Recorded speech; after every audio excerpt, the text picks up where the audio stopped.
Hey everyone, welcome to another $1,000 strap search. I've got my $1,000 in singles here and I'm about to show you what I found. But before I do, let's talk about this week's tip. Now, you guys always see me searching currency, searching singles, sometimes searching fives.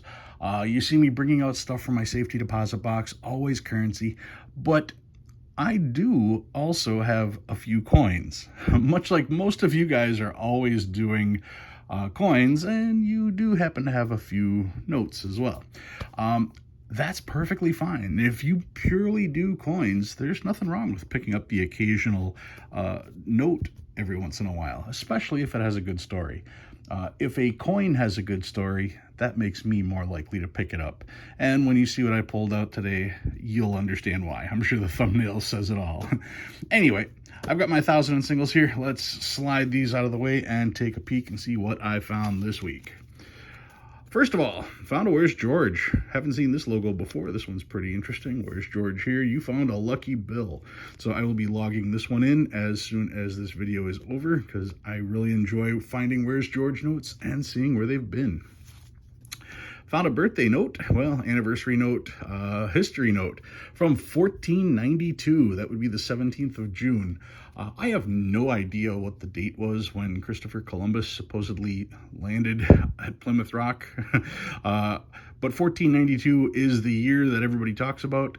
So when I saw 1492 for the year and I saw that it was a date, I figured I was going to pull it just in case. You never know if that's the actual date. I'll have to go check that for myself. Found another birthday note. This one's 1927. That would be September 22nd, 1927. And this one's got some writing on it, but it is a trinary, 2s, 3s, and 5s. This one is a trinary, 0s, 2s, and 9s. 2009, but February 90th is not an actual date, so we'll have to let that one slide. We'll just call it a trinary. This one's another trinary, 1s, 3s, and 8s. This one's 3s, 5s, and 7s. 1s, 3s, and 6. 0, 5, and 9. Too bad about that first digit because the rest are all 5s and 9s. That would have been pretty cool to find. This one has 4 zeros, quad zeros right there. Quad zeros on this one as well as the trailer. Usually you want to see quad zeros as a trailer like that or to start off the note. If it starts off the note, that means it's probably going to be a fairly low number. This one, not the lowest number, but when the last 2 digits are 0, that's the last note in a strap. When the last 3 digits are 0, that's usually the last note in a brick. And when the last 4 digits are 0, that's probably the last note in a specific order. So yeah, finding quad zeros at the end is pretty cool. Quad 1s on this one. Quad 6s here. And yeah, they're not exactly level. This one looks a little lower here. So yeah, a little bit of a gas pump error there. No big deal. Quad 7s, somebody wrote on it. That's too bad. And then we get to the stars. This one's 2017.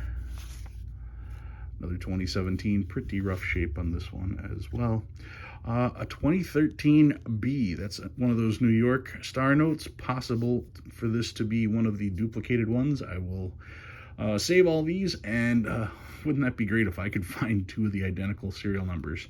For those of you who don't know what I'm talking about, this little designation here, FW, means Fort Worth. If you have a note that says FW, the bill was printed in Fort Worth.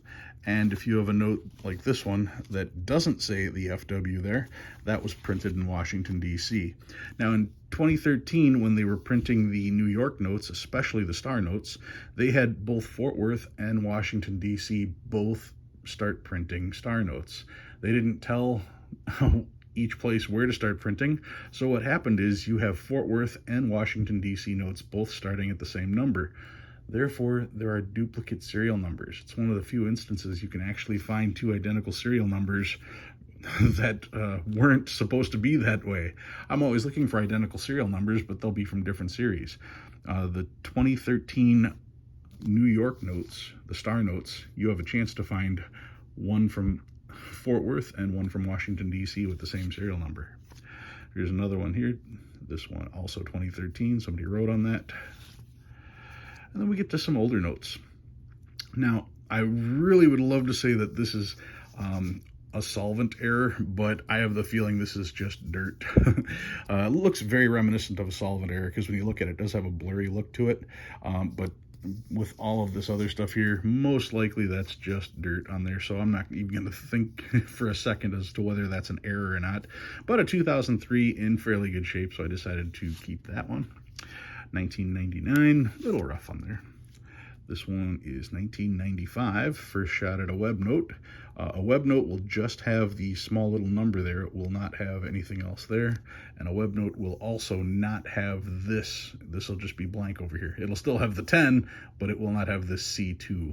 So this is not a web note. Still an old note from 1995. Another one from 1995, Chicago. Pretty rough on that one. 1995.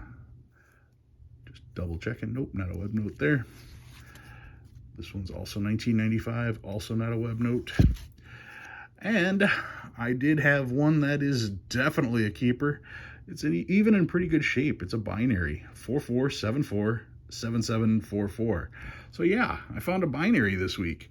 I know the previous video, I think I found 2 radars. This one, I found a binary. So that's pretty good. A couple weeks in a row now with some decent finds. All right, so that's what I found in this week's search. What did I bring out from my box? Well, one of the things that I have in my box is this. This, as you can see, is an 1883 V-nickel. Okay, and you'll probably notice that this V-nickel is the wrong color. This 1883 V-nickel was actually gold plated. Now, it's not worth anything more. I'm sure anybody could take a V-nickel and gold plate it. But the question is why? Why would you gold plate a V-nickel? What's the point in doing that? Well, the purpose of that is because of what this represents. Take a peek at this head. And now let me bring this up. This is an 1881 $5 gold coin. Now, yes, these were in circulation at the same time, and yes, they do have very similar heads. The problem comes on the back. The back of the gold piece has an eagle on it, but the back of the nickel just has the Roman numeral 5. The Roman numeral V for 5, of course. Now, if you are a shop owner and you don't see a whole lot of gold coins, this, you'd see, is clearly gold in color. And when you look at the back, it says V for 5, and nowhere does it say cents. It says United States of America, E pluribus unum. So this was the no cents nickel, no cents V nickel.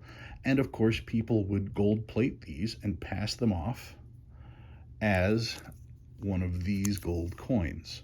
So this one is 5 cents. This one, as you can see on the back, is $5. You can see there, 5D, $5 is what that one is. Anyway, this was known as a racketeers nickel. And it was known that way because people, like I said, would take this nickel, gold plate it like this one is, and then pass it off for $5 and get the change and make all kinds of money doing that. Except for one particular person, a person by the name of Joshua Tatum. Now, Joshua Tatum, I don't know if he gold-plated nickels or if he just acquired gold-plated nickels, but what Joshua Tatum would do is he would go to the store, pick out his merchandise, and he would set this down on the counter and wouldn't say a word, and he would simply graciously take the change and nod his head, take the change, walk away.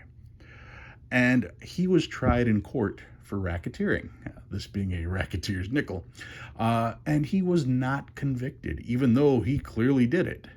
Now, why was Joshua Tatum not convicted? Well, Joshua Tatum never said that this was worth $5. There's a reason why Joshua Tatum never said that. He was a mute. He couldn't talk. So he never told anybody that this was worth $5. He put it on the table, and people assumed that it was one of these and just gave him the change. Now, because he was mute, he couldn't say anything one way or the other. But one other thing was he was also deaf. So if they tried to say anything to him, he couldn't hear. So by being deaf and mute, he didn't actually tell anybody that this was $5. And because he was deaf and mute, he simply figured anybody giving him additional money back was doing it out of sympathy, just trying to help him out because he was deaf and mute. So that is the story of Joshua Tatum.